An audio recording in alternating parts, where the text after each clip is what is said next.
All right, and we continue on our journey of the most commonly asked chiropractic questions according to the giant Google. With this board, let's start at the very top. And again, I don't know what these questions are, so forgive me if I stumble on some of the answers, as I think of an eloquent way to answer them.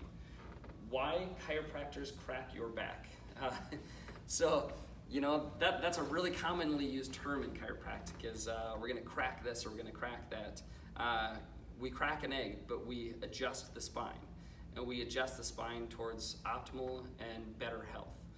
The cracking that you experience sometimes is literally just gas escaping the joints. A lot of people are afraid of that popping and cracking. My gosh, are my bones breaking? Are my joints supposed to sound like that? Yeah, it's just negative pressure that's getting released from the joint capsule itself. The same reason of why if you had a turkey baster and you would put your finger on the top and you pull the plunger back, and when you get to the top and pull the plunger all the way out, it makes that loud popping sound. That's because negative pressure is being released inside, didn't look at it, inside the plunger, and that's the same thing that happens within the body. There's no adverse effects of the popping and the cracking. It's literally just gas escaping the joints. All right, next question. Let's go down to the bottom.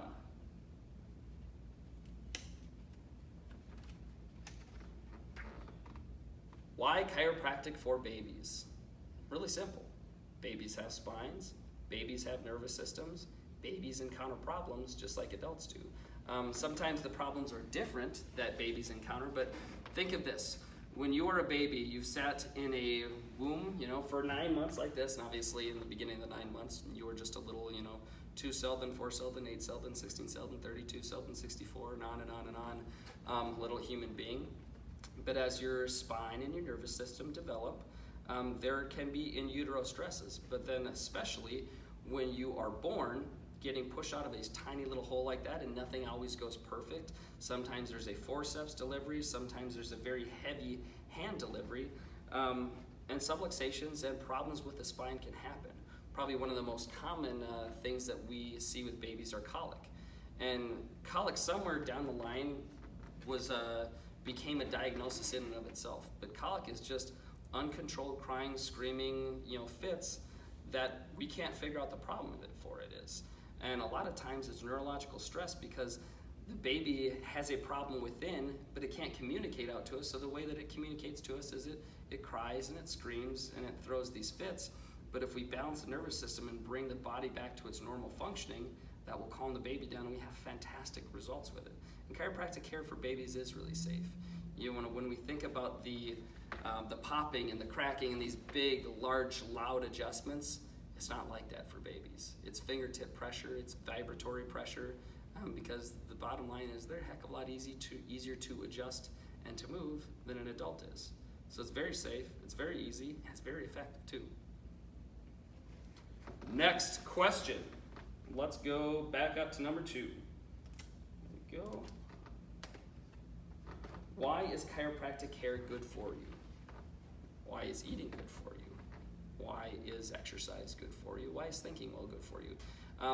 Chiropractic care is good to maintain the spine and the nervous system, just like a dentist and brushing your teeth and flossing maintains your teeth, just like eating healthy and well maintains your stomach and your mind and your hormonal system. Chiropractic care is good for you because we're restoring and balancing your body's nervous system, but we're also making sure the spine is mobile, it's functional, it's balanced, and it's working the way that it should.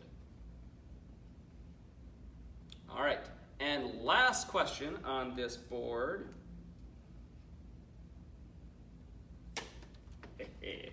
Do you have to go to a chiropractor forever? Good question. I hear this a lot of times. So in the end of our treatment plans, one of the things that a lot of people ask me is how often do you need to see me? Do I need to keep coming? Should I keep coming? How often should I keep coming? It depends on your goals, okay? Some people, as we had talked about before, want to do just pain relief chiropractic care, and that's okay, but when people ask how should I go to a chiropractor forever, well, it depends. Do you want to maintain the changes that you've had? Unfortunately, with health and wellness in general, health isn't something that we achieve and we get to now have. Health is something that we experience and we need to maintain it. The good thing is in terms of the type of health that chiropractic provides, we can attain it and then it doesn't take, going to the gym 5 or 6 times a week. For chiropractic, some people are seen once a week, some people are seen once a month, some people are seen somewhere in between, but it depends on what your goals are with the care. And that's our goal here in the office, is to figure out what do you want out of it. Because we get it, some people are absolutely